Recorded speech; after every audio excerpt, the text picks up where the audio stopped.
Welcome, everyone. Thank you for joining us today. The webinar will begin shortly. We're very excited to have you here today. This is NJ Thrive, the Small Business Webinars. This is brought to you by the Small Business Development Center of the state of New Jersey. We help businesses start, grow, and thrive. I'm your host, Marjorie Salas, and I also own a marketing agency called Iori Digital. We are America's New Jersey Small Business Development Center's network tech team, an NJSBDC exclusive technology commercialization team providing technical support and guidance to eligible investors for SBIR and STTR grants to fund the R&D towards commercialization of technology innovators. We provide no-cost pitch to proposal consulting, training and events starting at zero cost, and exclusive small business tech resources. If you can see in the map of New Jersey, we have a location near you. Today's agenda, we have few headlines, we have an amazing presentation by our speaker of today, and we have a section for Q&A. Okay, are you guys ready? All right, so I will review these for you.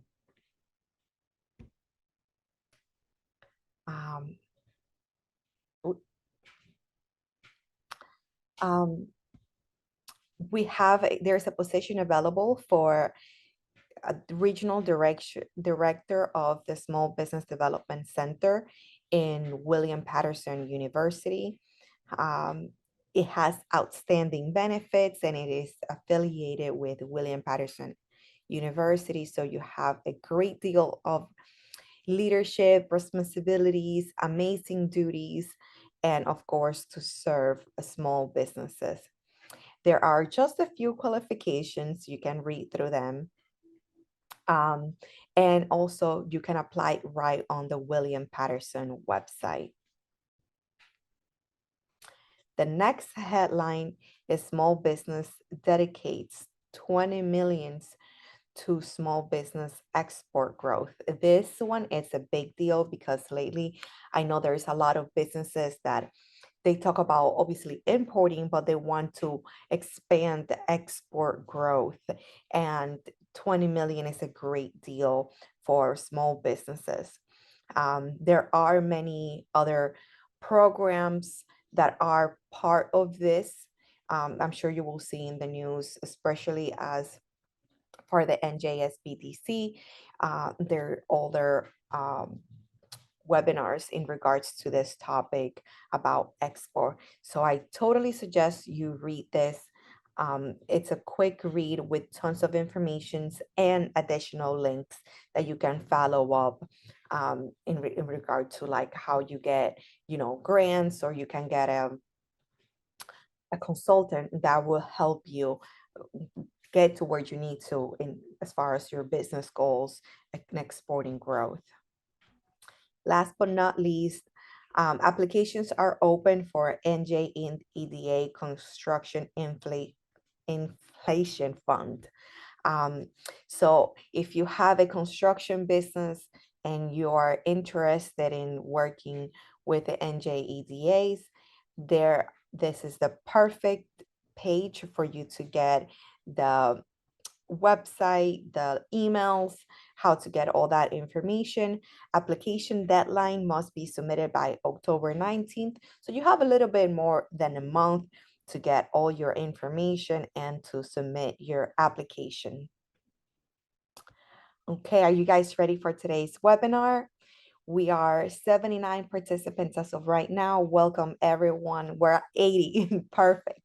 So a few things to keep in mind, perfect timing, is type your questions in the Q&A box, and very important, submit a 3-minute survey to be able to keep a copy of today's presentation. It is a great deal of information that we provide you in this webinar, but if we are able to send it to you and you're able to provide us with feedback, that is even more amazing. So make sure you submit that quick survey. All right, today's speaker, we have David Linz. He is talking to us about Intro to SBIR grants and tech innovation. Welcome, David. How are you today? Thank you very much. I'm doing great, Great and to I'm happy to. I'm going to share my screen here, so give me a minute. Focus. There we go. I'm doing great. Thank you. I'm pleased to be here today. Pleased to represent the New Jersey Small Business Development Center Tech team, and also pleased to talk to you about a very exciting federal program where you can earn up to $2 million and sometimes more for your tech innovation for a program specifically dedicated and earmarked for small businesses. So let's get into it. I'm David Linz. I'm part of the tech team at New Jersey Small Business Development Center. I have 50 years of professional experience that you can see here and 20 plus years of experience with SBIRs and writing winning proposals and also consulting. I've been a federal agency SBIR reviewer, so I know that side of the game. And I've developed a state SBIR support program for technology commercialization. And we were able to successfully increase award rates by our program. So I'm pleased to be working with New Jersey now and bringing about the same kind of quality service for small businesses to tackle the SBIR program. So today we'll talk about what that is, some reasons why you might want to consider it, to description of the program. It's a 3-phase program, and then some discussion about whether this is really a fit for you, for your company, and especially is it a strategic fit for you right now in this stage of your company. And then I'll give you some hints on how to get started. So let's take off starting talking about it. First of all, this program is administered by the Small Business Administration. And what you can see here is that they have a website that's very comprehensive. You can access any information about the SBIR program starting with this website. And in addition to that, what I'd suggest, if you're really interested in pursuing this, that you go through their tutorials. They have a number of tutorials there that cover very specific topics associated with the SBIR and STTR program. So what is SBIR and STTR? Let's look at it, break it down, look at the words. First of all, it's Small Business Innovation Research. Every word there is significant. Let's break it down. First of all, small business means less than 500 employees. Now, right away, if you're a very small business with 1 or 2 people, you're saying, wow, how can I compete against a company with 500 employees? Well, let me say there's a really solid bias toward small businesses, small tech businesses, and oftentimes they're startup businesses or businesses that have just been in existence a short while and only have 1, 2, 3, up to 10 employees. The second important word is innovation. Now, innovation implies 2 things: technical novelty, never been done before, and it also implies technical risk. In other words, if there's no risk in it, then there's no need for research. It's a done deal. You go out and get an investor to fund you and start it up. So you're looking at ideas that have both technical novelty and technical risk. And then the last word, research. It's important to understand that that's what this is. It is a research program, but what you're trying to do is specifically fill technical gaps that prove the feasibility of your technology. So it's research, but it's very, very directed research, very practical research. Now, there's also a sister program called STTR, and most of the time today I will say SBIR, but most of the time STTR, what I say about SBIR also applies to STTR. That was created, it's called Small Business Technology Transfer Research. The important word there being technology transfer, because this program was created to help transfer technology out of universities and to try to find a commercial outlet for and to help support commercializing technology that's developed within the university system. So technology transfer means that what you're developing has commercial merit. In other words, it's not just science for science sake. It's something that has commercial merit. So why should you think about this? Well, here's some reasons I put together for you to think about this. There's 11 different federal agencies, and includes National Institutes of Health, Department of Defense, NASA, National Science Foundation, U.S. Department of Agriculture, Department of Energy, and several others. They provide $4.4 billion, that's billion with a B, $1 billion annually that are earmarked specifically for small businesses. Another thing to consider is you can get up to $2 million in a project, and it's available directly to the small technology business to do research and develop an innovative technology. Now, these are the agencies that are participating, agencies that have a large enough extramural research program. What that means is they not just in-house government researchers, but they they have research contracts to contract work out to companies, to universities, to research institutes, and so forth. If they have enough of that extramural research, then they're required to participate in this SBIR program. And here's the 11 that are there right now.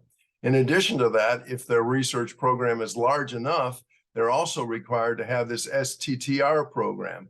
So you see there in green, the first 6 agencies that also have an STTR program. Why else consider it? Well, there's about 6,600 awards made in the last reporting year, 2022. Around 70 solicitations, around 1,500 topics. What does that mean? Well, that means there's possibly something for you out there. That's a very broad program. And just I updated this slide to show what the New Jersey did last year in this program. There was 107 different awards, 67 different companies, $79 million awarded to New Jersey companies last year. Also, this is another important reason. This is non-dilutive early stage capital. Non-dilutive, what does that mean? That means you don't have to give up stock in your company and you don't have to pay it back. It's not a loan. It's not an investment. It's non-dilutive early stage capital. I say it's not free because you're going to have to work for it. This is a very competitive program. And I'll tell you a little bit about how competitive it is and what are the success rates for this program. Another reason is it allows you to build intellectual property that you own. In other words, the technology that you develop there, you can patent and you own the patent. Another reason it gives you an opportunity to build technical staff. And I have firsthand experience with that in one of the companies I worked for. We were able to use the federal funding from one of these research programs to be able to hire a key scientist that we had always wanted to hire, but didn't have the means to do it. Well, by having that person participate in one of these SBIR funded programs, we were able to bring that person into the company, and they ultimately became the chief science officer for the company. So it was very, very important for the small business that I was involved in. Also, SBIR is a vehicle to leverage others' facilities, equipment, and expertise and build relationships with other important agencies like federal agencies, national labs, universities, not-for-profit research. What do I mean by that? If you go out to knock on a door of a big company, a big industrial company, say, hey, I want to use your mass spec machine to do this research, they're probably not going to be interested in doing that for you. But if you come to them with a research proposition that is of interest to them, a personal interest to them, and you say, I'm pursuing this SBIR funding, I can get up to $2 million to fund this research. Well, now you've got an entry, a way to start a conversation with other organizations. So that's what I mean, using SBIR, STTR as a vehicle to leverage others' facilities, equipment, and expertise. Another important reason to consider this is a peer-reviewed federal award demonstrates credibility to investors and partners. And I've heard this time and time again from venture investors saying that they view a federal award in the SBIR program as very powerful technical due diligence, and it provides credibility for your company and for your partners as you're seeking partners to build your business. Number 9, it allows you to develop new products or services for sale commercially. In fact, it establishes a sole source marketing position with the government in this area. So it's very important to understand this is a technology commercialization program. And then lastly, if you do this right and you spend time and think about this and you're diligent about it, I believe the process is worth it because of the strategies that you develop, because of the planning that you do, and because of the people and the partners that you meet. So if that's such a great, those are some, I think, some powerful reasons to consider this. Now let's take a look more specifically about what the program is. I show across the top here, technology readiness. You're taking your technology from a lower state of readiness to a higher state of readiness, ultimately to commercialization. And that is the end objective of the SBIR program, is technology commercialization. So in phase 1, now again, these are just words, these are just labels we're putting on the phases. It varies from agency to agency and project to project, but just in general, phase 1 is a feasibility phase. And then you're looking at anywhere from $100,000 to $275,000. And why the variety? Every agency is different. Some agencies have larger research budgets than others, but this is generally the range of a phase 1 research project. And by feasibility, I mean that you've already shown that your technology has promise, and you've done work on your own. You've got some data, you've got some experience, you've done some interviews with customers, and you've determined that this does have promise, but there's still 2 or 3 significant technical issues that have to be overcome or that have to be demonstrated in order to show that your technology can be feasible, both from a technical point of view and from a commercial point of view. So that's generally the scope of a phase 1 project. In phase 2, you've already completed phase 1, and you've demonstrated you've overcome these 2 or 3 technical issues, and you've demonstrated that it does have promise, and you've got some data now to show that it's feasible. Now you're going to go into a second phase, which I'm just nominally calling prototype. Again, every agency is going to be different. If you're in the health field, the medical field, National Institutes of Health, you still might be in what's considered a very preliminary stage in phase 2, but we're just going to call this phase 2 a prototype. And the idea of prototype is now to take the technology that you've shown is feasible and do additional work and development and testing to bring it to commercialization, to bring it to a state where it's ready to go commercial. And ultimately, there's a phase 3. The federal government talks about SBIR as being a 3-phase program, but in most cases, they're not funding phase 3. But they are expecting if you do complete phase 1 and phase 2, that you will commercialize the technology. And in some cases, like the Department of Defense, you're developing a technology that they want and they need, and they're very interested in you being able to commercialize it. So let's look at these phases a little more specifically here, a little more detail. In phase 1, you're going to be putting together a technical proposal. You're going to be talking about what the technical issues are and exactly what research you're going to be doing in order to show that your idea, your technology is feasible. But you're also going to be talking about market opportunity. Now, every agency, again, is different. In some cases, you're expected to put together a 3 or 4 page preliminary commercialization plan. But and at least at some level, you're going to be talking about the market opportunity for your technology, not just that's not the technical opportunity. And you're going to be talking about your project team. You have a project team that's qualified to do this work, and the environment, the laboratories and the partners and the consultants and everyone that you have involved in your company that's going to help you be successful. And finally, a budget for the specific work that you're going to be doing. In phase 2, you have all those same elements, but in addition to that, it's going to be including a phase 1 final report. You're going to talk about how you accomplished your goals in phase 1 and the data that you developed to show that your technology is feasible.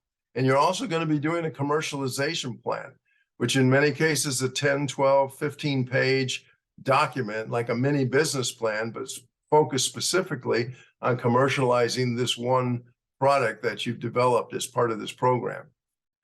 And then ultimately phase 3 is where you're going to go out and sell and raise capital and get licenses and do whatever you need to do to commercialize it. Like I said, in most cases, this is not funded by the agencies, but in some cases, there is additional funding beyond phase 2 to assist the small business in the commercial efforts. So now, with that as the program, now you understand a little bit what the program is. Let's ask the question, is this a fit for me? Is this a good fit for me and for my small business at this time? So we're going to go through and talk about the topic. We're going to talk about the eligibility of your company to conduct this research. We're going to talk about your story, and then we're going to talk about your team. So let's go through these one at a time. First of all, you have to find a topic within one of the agencies that's a good fit for your technology. And when we're talking about any kind of research project, any kind of proposal you write, any good proposal is going to start with a great big idea. So we're talking about a great big idea that's both innovative and significant. Now, those definitions vary by agency, but in general, innovative means that you're solving some unsolved problem. And it includes some level of technical risk. I already mentioned that. And significant just means that if you are successful with this, it's going to have a high impact in terms of the economy, employment, medical impact, environmental impact, whatever that might be. But if you're successful, you're going to have it's going to be significant in that it produces a high impact. So you want to look at things like, is it an SBIR or STTR topic? Which agencies are interested in my technology? What are the deadlines? When do they have solicitations coming up? What are the requirements for their proposals and so forth? So that's the first hurdle, or the first criteria, is you have a technology that meets a topic that the government is interested in. Secondly, I'll talk about eligibility. Now, there's some legal eligibility. First of all, you have to be a for-profit company and located in the United States. The company has to be greater than 50% owned or controlled by U.S. citizens or permanent resident aliens or domestic business concerns. Or in some cases, it can have some ownership from a venture capitalist. And if that's the case, if your company is venture funded, then you need to talk to the specific agency, and we can help you do that to find out whether you're eligible for it or not. But in most cases, you're going to be eligible even if you already have some investor funding. And then lastly, the Small Business Administration has this definition of small business as less than 500 employees, and that applies to SBIR program as well. Now, those are the legal requirements for eligibility, but there's some practical requirements as well. You need to have the staff and facilities that can prepare what I call a scholarly document. And if you don't know what that means, then you probably need to get some help to figure out what that means. And to execute a peer-reviewed research. That means the kind of research that you could write a paper about and get published in a scientific or engineering document in a magazine. So again, these are not trivial. These are not the legal requirements, but practically speaking, you need to have your company needs to have at least one person on staff that understands what it means to write a competitive proposal and to conduct the kinds of research that would stand up to peer review. Now, the next part of my test to test whether you're a fit for this is your story. Can you tell a good SBIR story? To me, this is a good SBIR story.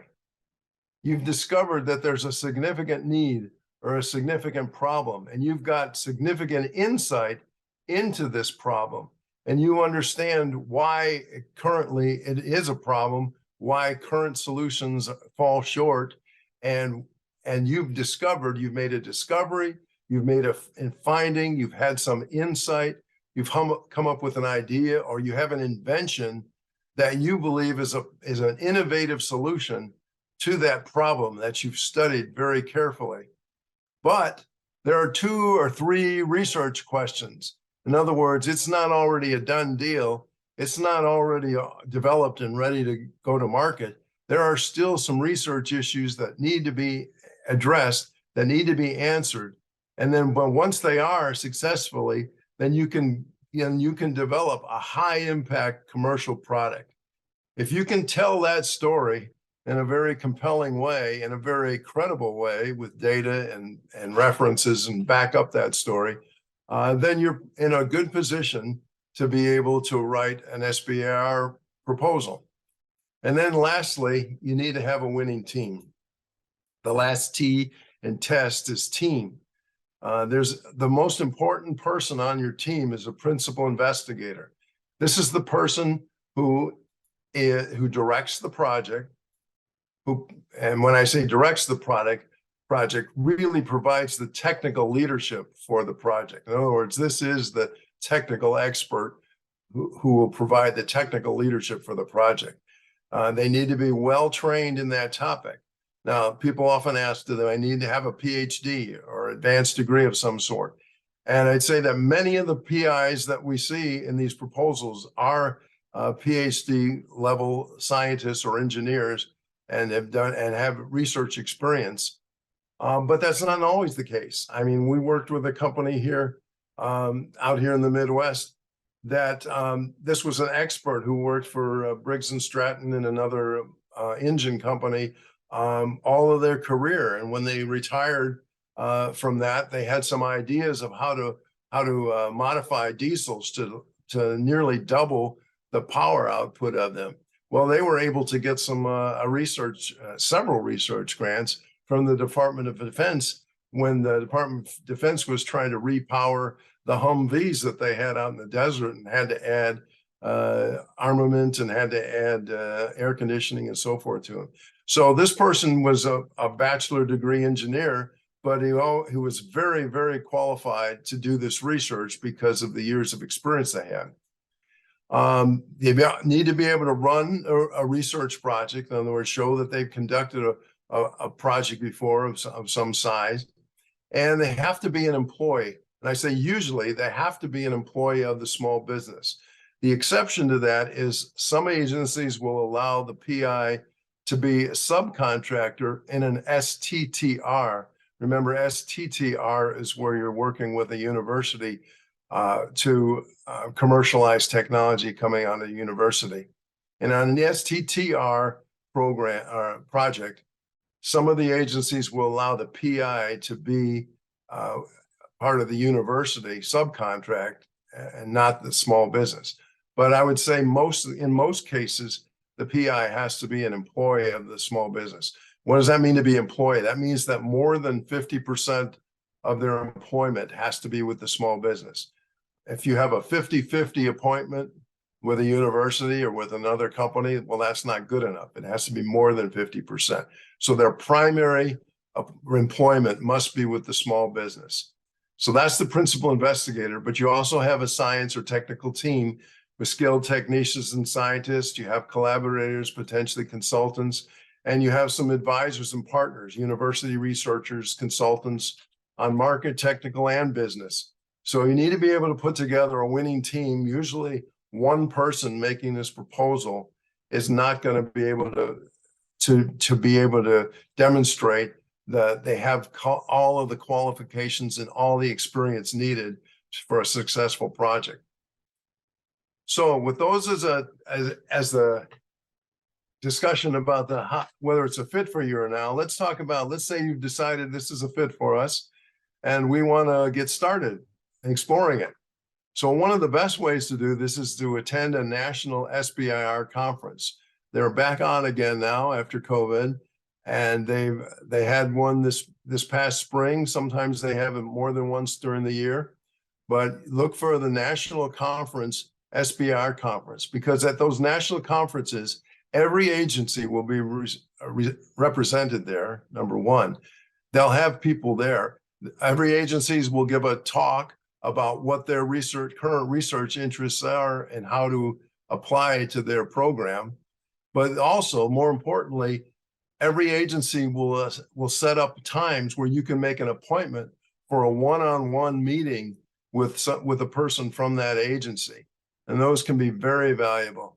And in addition to that, there's many, many sessions on some of the practical aspects of writing proposals, doing budgets, accounting, everything, all the various aspects of that are needed in writing one of these proposals and putting together a complete application. Secondly, review the SBIR.gov website and tutorials. I already mentioned that. One of the things you might want to do is research the previously funded projects by this agency. That'll give you a good clue of what they're interested in and the kind of programs they fund, but perhaps what they've already funded, and perhaps they've already funded something along the lines of your technology. It's very insightful to be able to understand that. I would say before you get started, read the entire solicitation carefully. It's going to be many, many pages, okay? And so it's very important for you to read the solicitation carefully so you understand exactly what the agency's looking for. Then I always recommend people, before they just blindly write a proposal, that you speak with the technical topic manager for that agency.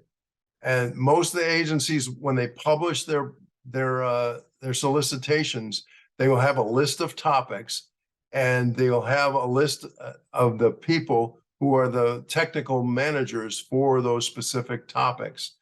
And in most cases, they'll have emails and phone numbers for that person.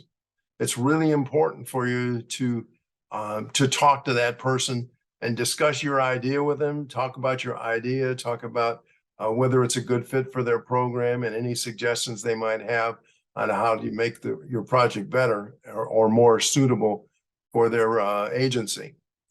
And then I would say plan to spend 8 to 12 weeks to complete an application if this is your first time, because it is quite involved, and there are quite a few things you have to do besides just the written technical proposal. So just plan on budgeting that amount of time to get your first application done. And then lastly, I would say get help. Because those previous bullets I just cited should indicate to you that, hey, this is a pretty serious effort required here, and it's always important to get help. And I know someone that I worked with here in the Midwest. They went on their own at the beginning. They didn't get help. They thought they could do it themselves. Well, they went 3 or 4 proposals and got rejected, but they kept at it. They got some help, they got some assistance, got some guidance from people who've done it before. And eventually they won a half a dozen different awards to help develop their technology and bring it to commercialization. So again, I'm just underscoring, get some help and get some guidance. And where can you get that? Well, our tech team is a good place to start. The New Jersey Small Business Development Center tech team can help you get started. First of all, we can go through that test that I just outlined and see if you're really if you're a good fit, if it's a good fit for your company right now, or where you might fall short, where you need to add some pieces to your team to be able to be competitive in this program. We can help you identify the agencies and the solicitations and the topics that might be a good fit for you. We can help you discuss a proposal strategy. The proposal strategy has three basic elements when you're getting started. The aims are not activities. I'm not saying your aim is not, I'm building this prototype. Your aim is, I'm going to build a device that has these features and performs in this measurable way, meeting these performance targets. That's an aim. That's a specific aim. We can help you decide what are the right aims for your research for writing this proposal. It's an important first step before you start writing to understand exactly what your aims are. What are the outcomes you're hoping to achieve with this proposal? Secondly, we help you talk about the significance. And significance is really defining and solving a problem where the solution has great impact. So the significance is the part of your proposal where you build your case, you build your arguments for why this is needed and why this is a good product if it gets developed, and why it'll make a great impact. So helping you to think through your significance, or how you're going to present the significance of your technology. That's something we can do. And then lastly, you have to work out a budget and a very detailed work plan of how you're going to conduct the work. And the budget, you have to fit within the guidelines of the various agencies to meet the budget limits and what you can spend money on and what you can't, and so forth. And it's more complicated than you might think on the surface, so we can help you with that. And then once you have written a proposal and you're ready to apply, or even hopefully before you apply, we can provide review and guidance of the draft proposals, which we do, and we do it multiple times. I've worked with a client just completed a submission on Tuesday, and I reviewed 2 or 3 versions of the various documents that he developed and made comments, and he gave him guidance on what needs to be included and what doesn't need to be included, and so forth. And then finally, we just conducted our first pre-submission review panel. And you say, what is that? Well, 3 weeks before the deadline, in this case, it was the National Institute of Health deadline, was this past Tuesday.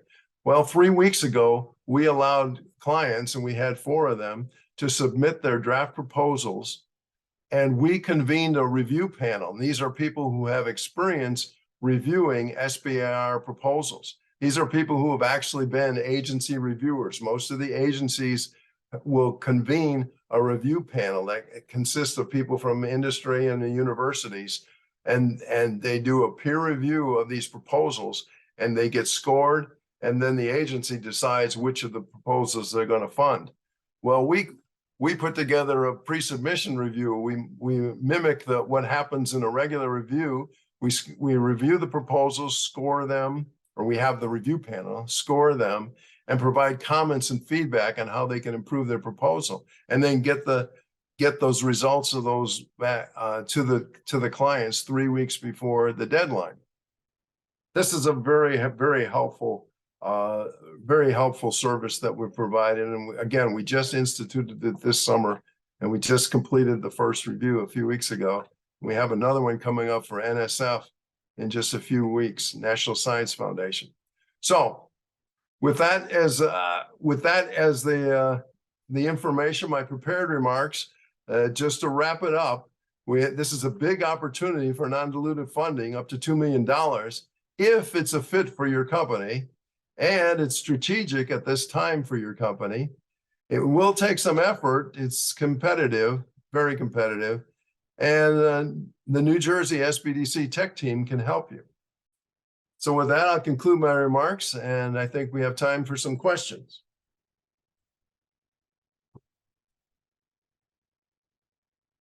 Thank you so much, David, for your presentation. Let me tell you, I own a marketing agency and we do a lot of digital work, and I will be definitely reaching out and utilizing all the notes I took to take full advantage. Who knows, maybe I get up to $2 million, right? Right. All right, so we got some questions. Are you ready? I'm ready. Great, great. So let me pull up the questions. All right, we have from one of our attendees, Melissa Wallace says, if I am building a tech product that is a marketing tool using AI for small and enterprise business, is it not going to necessarily benefit any federal agencies? Am I in the right place, or do I need to have a direct benefit to them? Well, I would say that Department of Defense might be interested, but Department of Defense is very interested in solving very specific problems. In other words, they've got a problem with a widget or with a bolt on a certain device, and it's failing, and so they need to have that problem solved. So you might be able to find, especially your target market is marketing. It sounds like from your question, but they also do education. I mean, the Department of Defense is probably one of the leading trainers in the world. So who knows? It's possible that the Department of Defense. The other agency that will consider just about any idea is National Science Foundation. So if you have a novel implementation, if you're using AI and you're developing something new that is a very novel approach, then and it has huge commercial implications, then National Science Foundation is something that you can consider as well. Those are the two off the top of my head that might be a potential. But again, National Science Foundation will consider any idea as long as it has huge commercial impact. Great, thank you for answering that question. We have another question from Stella Queen. It says, I read that a company or project cannot be double funded, e.g. getting multiple grants for the same work. Does that mean one cannot apply to multiple agencies for the same work, or that one cannot go back to the same agency unless for a different project? Well, the second question is quite easy to answer, that you can go multiple projects. Companies over their history can get dozens of SBIR awards as long as they're different technology and a different idea. So that's easy to address. Multiple awards for the same technology or the same project are not allowed. Now, you can apply to different agencies. It's possible, for example, that Department of Defense, Department of Energy, and National Science Foundation, as an example, would be interested in your technology. You can apply to all three of them if you'd like, but if you get an award from one of them, you have to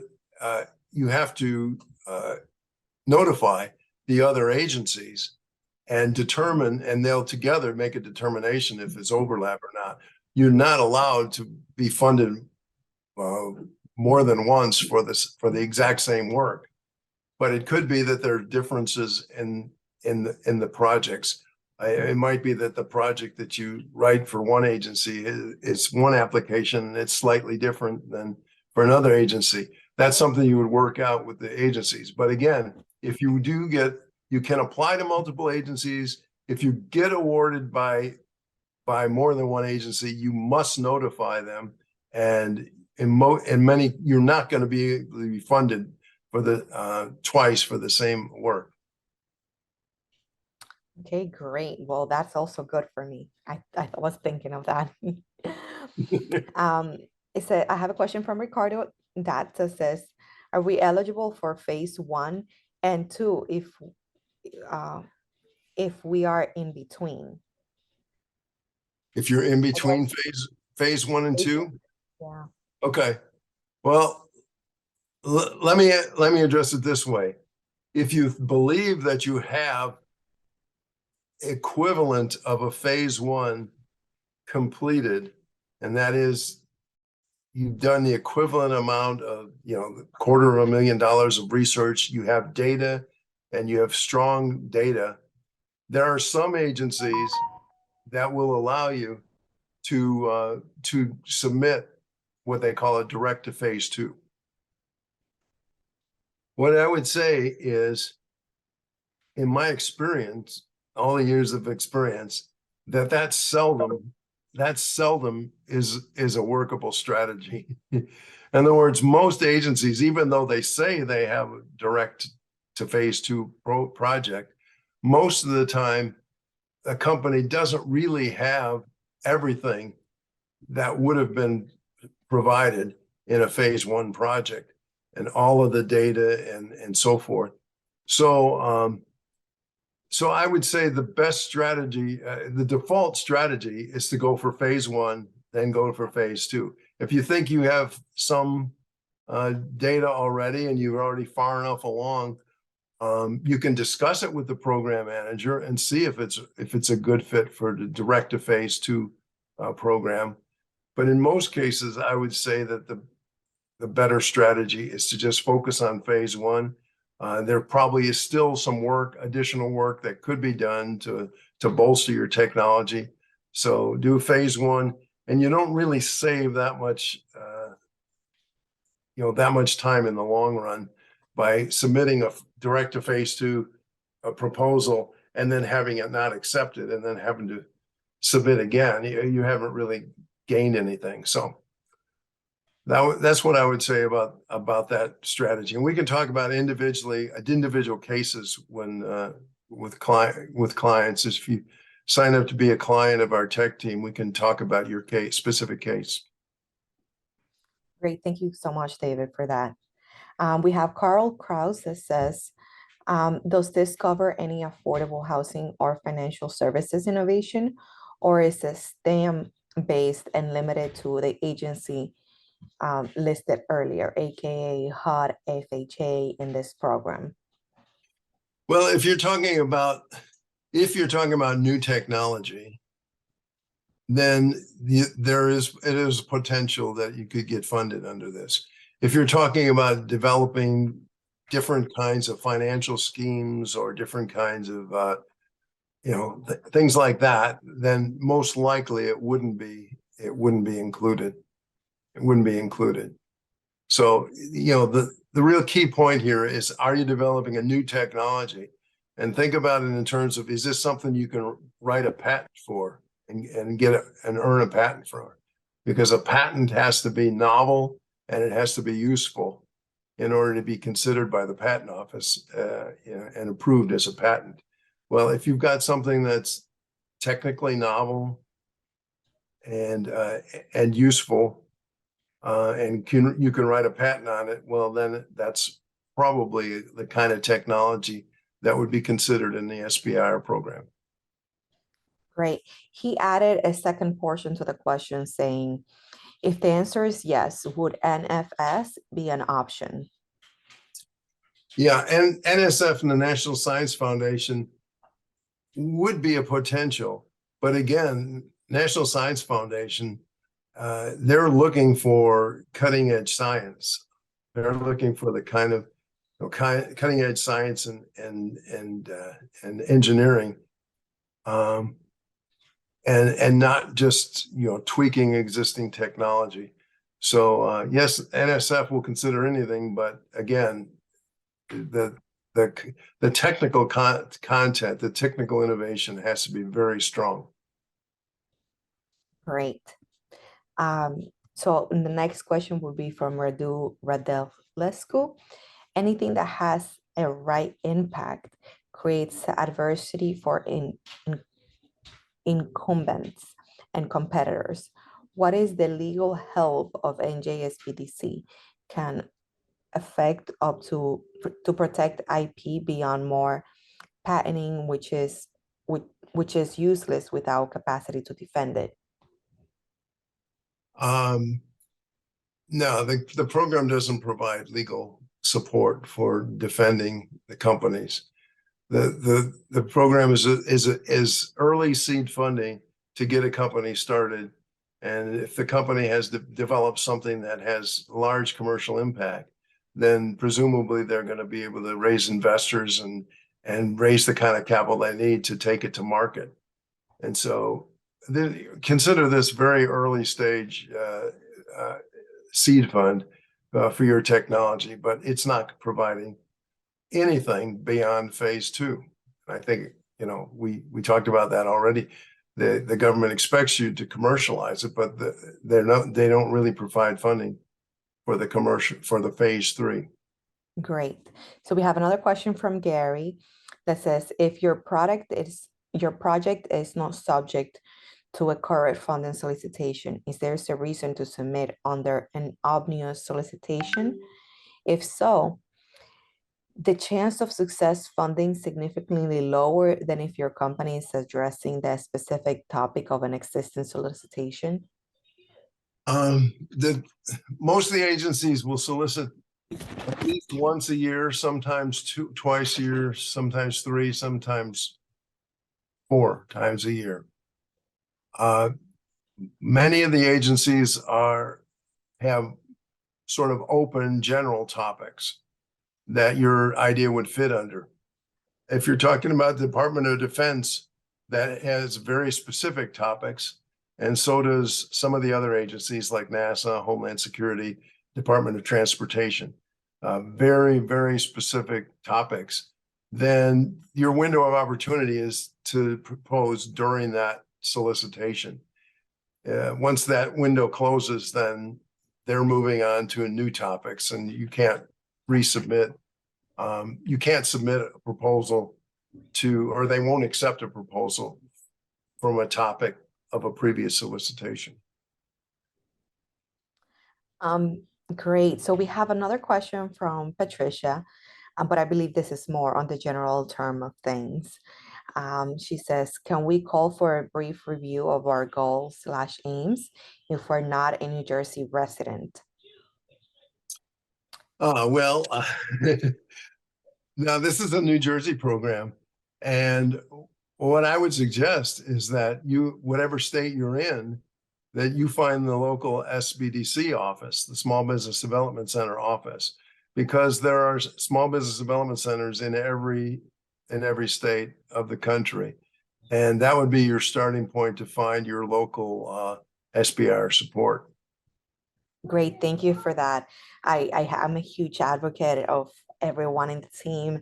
I'm a testimony business that when I started my business, I went to a local NJSBDC program, and they helped me every step of the way. And now I'm part of the team, so I'm beyond grateful.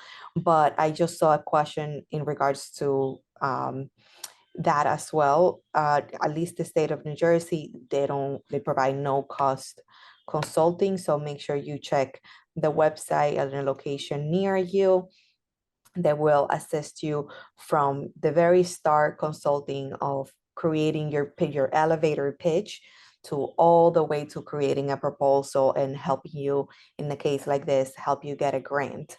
So contact your local SBDC program, and I'm sure that we'll be able to help you the best way possible. Everyone that I've known in the team, it's always very knowledgeable and willing to help and go above and beyond. And if they don't got the answer, they will forward you and refer you to someone who will give you an answer and will help you the best way possible. So make sure we'll present a QR code. Make sure you scan that QR code to follow up, and that way you're able to get a consultant for your business. So we have a few more minutes and we have a few more questions. All right. So this is from Philip, sorry. Is there the SBIR fund a taxable income for both fed and state? I believe it is. I'm not an accountant, so I would not give tax advice, but this is taxable income, I believe. Great. Um, we have another question from Maggie. It says, here you mentioned both the deadline. Is there any deadline coming up? Because I would like to apply for one application and it still need to be prepared. Yes, if you go to SBIR.gov, you can see the whole list of the solicitations. It'll tell you what's coming up. I mentioned the National Science Foundation. Normally you try to target the end of every quarter. So there's a deadline coming up there at the end of October. And I mentioned we're having a pre-submission review panel to prepare for that one in mid or second week of October. So go to SBIR.gov and you can see all the solicitations that are current there and what the deadlines are. Great. So we have another question from Alexander. It says, how competitive are NIH funding opportunities? How many companies are being funded? Yeah. Okay. National Institutes of Health. I don't know if they've reached $1 billion yet, but they're funding somewhere around $750 million every year in this program, somewhere in that order. And if you just look at that being half, $250,000 for phase one, and just even if you assume like half of it is phase one, you can get an estimate of how many there are. There are quite a few, and you can go on National Institutes of Health website and find specific data for their SBIR program and how many projects they fund. I just don't have that off the top of my head. I'll say this about competitiveness. Their National Institute of Health is, they really like it if you go through phase one, phase two. And even if you don't get a phase one funded, you can resubmit in National Institutes of Health. And you have a benefit of the peer review that you got the first time, the review panel notes and so forth, the first time, and you can resubmit. The success rates in National Institute of Health varies between 15 and 20%. Now, when I say 15 to 20%, that's the average, okay? So if you're going out, you have to understand that that's the average. There are companies that have submitted many SBIRs and gotten funded many times, and their success rate is probably a little higher than that. Well, what does that mean? Well, that means if this is your first time, your success rate is probably going to be a little lower than that. So it's very competitive. That's why we suggest that you work with somebody who has experience, like our tech team, with these awards. But on the average, they're funding 1 out of 5 to 1 out of 6 at NIH for these phase ones. Great. I just want to review very specific questions. This is from an anonymous attendee. It says, hello, and thank you for the webinar information. I would like to ask which department I should look into for innovation/invention in the field of generative AI. Additionally, is there an application process you describe standardized across all departments, specifically between DoD and FS? Yeah, those are the two I would recommend, DoD and National Science Foundation. There could be AI applications in Department of Energy as well. And they have a solicitation, I believe, that's will be released very soon, Department of Energy. National Science Foundation is general topics, and those are anytime. So you can go on the national, just Google NSF space SBIR, and you get right to their website, and you can find their topics and read through them. And again, if you sign up with us to be one of our clients, we can help you with all that as well. So those are the two. Department of Defense, again, very specific.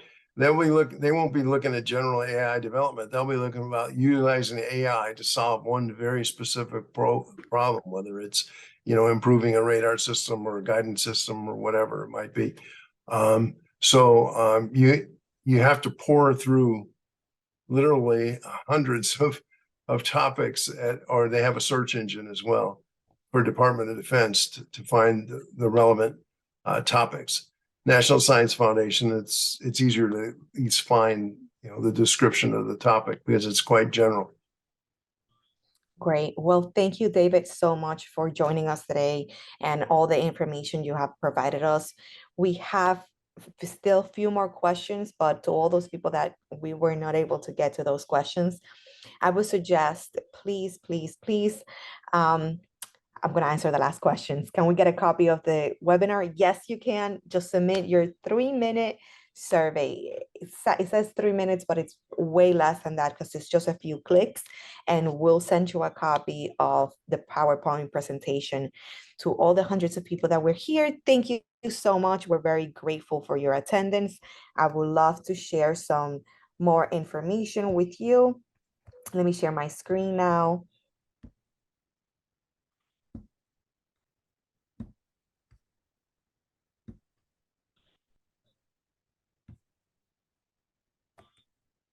Oh, where did it go? Here we go. All right. So once again, thank you so much, David, for all that information. I would like to say, please, everyone, before you leave, this is the QR code where we want you to get started. If you have a question, if you need more help with your business, we're here to help you grow and thrive.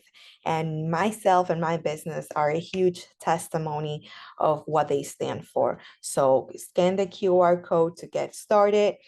I give you like 2 seconds. For next week, I will be presenting the next webinar in lieu of Hispanic Heritage Month. I will be talking about mastering Hispanic market trends. It is about how to forecast your business within the right Hispanic niche. I know that, we communicate, we buy different. So I would love for people to scan the QR code and register for next week if your product is within the Hispanic market or your target audience is within that market. I will be speaking and I'm very, very excited for that webinar. Make sure, once again, you scan your QR code to get help. Please point your camera over here. We provide no cost from your elevator pitch to all the way proposal consulting. We are here to help you thrive. We provide training and events starting at 0 cost. And we also provide exclusive small business tech resources to help you and your business grow. Thank you so much for joining us today, and we'll see you next week. Thank you so much.